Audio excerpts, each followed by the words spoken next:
Assalamualaikum warahmatullahi wabarakatuh.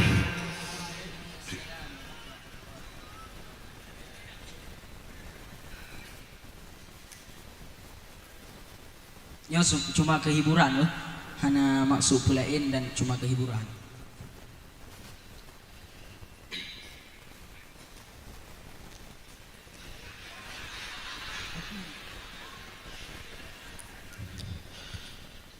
Syarah doh demen bu bacur kabal tro kiriman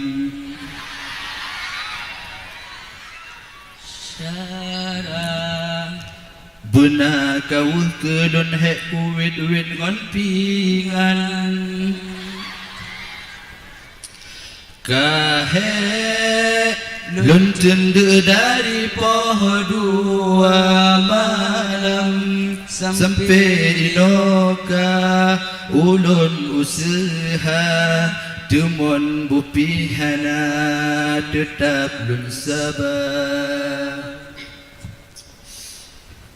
danyo hudip lam dayah pernah temu ulang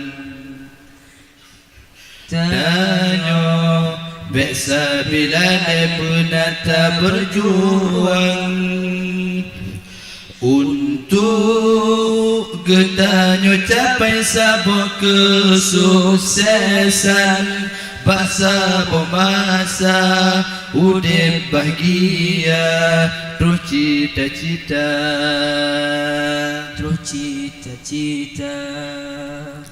andai kamu rumpok ngelun badapu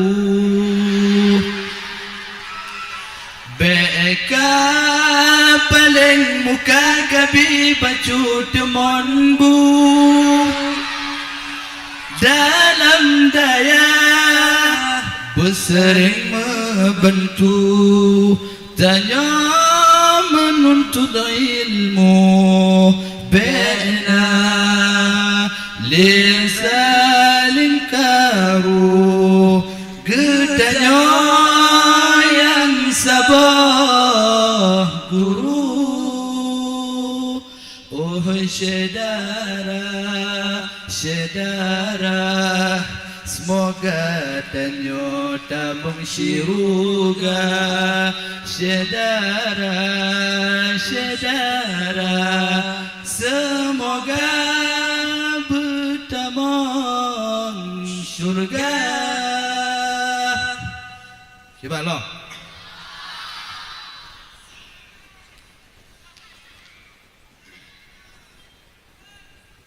Nyo dah lagu, pun lagu buat kedua apa?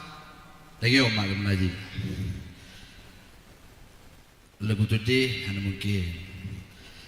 Lagu tenang, hanya mungkin. Lagu sejarah dekat mati. Hebat, pun sejarah buat. Sejarah Mon Kuluwa.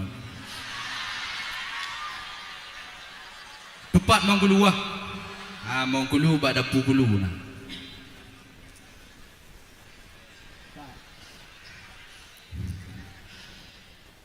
Iman Kulu jadi ke sejarah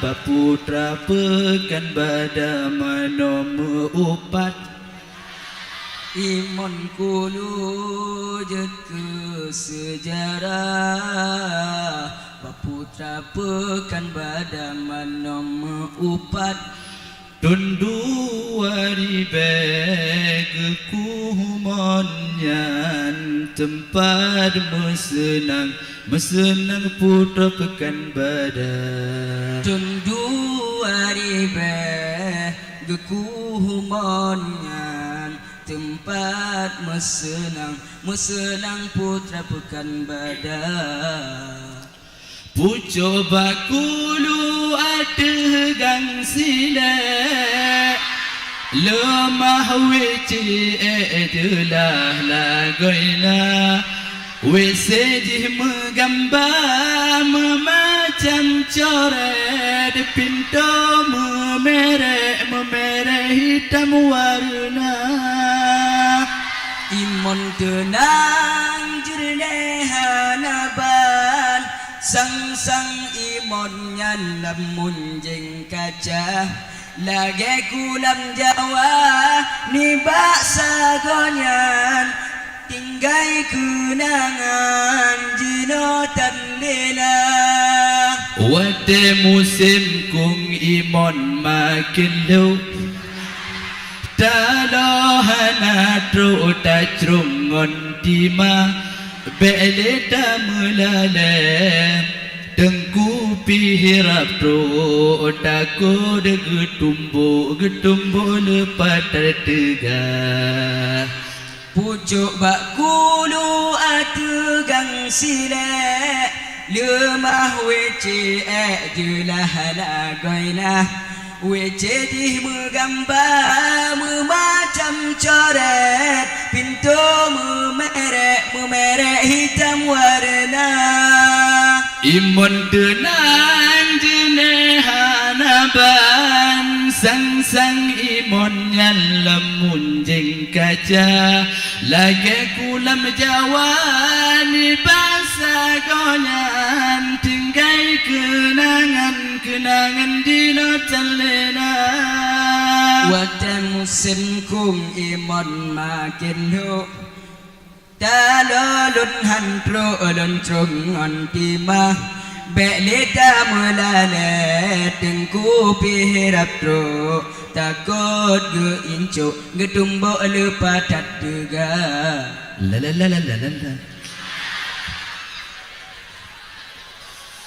Mungkin nyo mentang yang dari kamu dan kesalahan kamu Cuma sekian kamu curahkan Dan kehiburan malam pertama Terima genase kamu ucapkan Kemandumrakan yang cat mulia Sekian dari kamu apabila ada kesalahan dan kekurangan kamu oleh Assalamualaikum warahmatullahi wabarakatuh.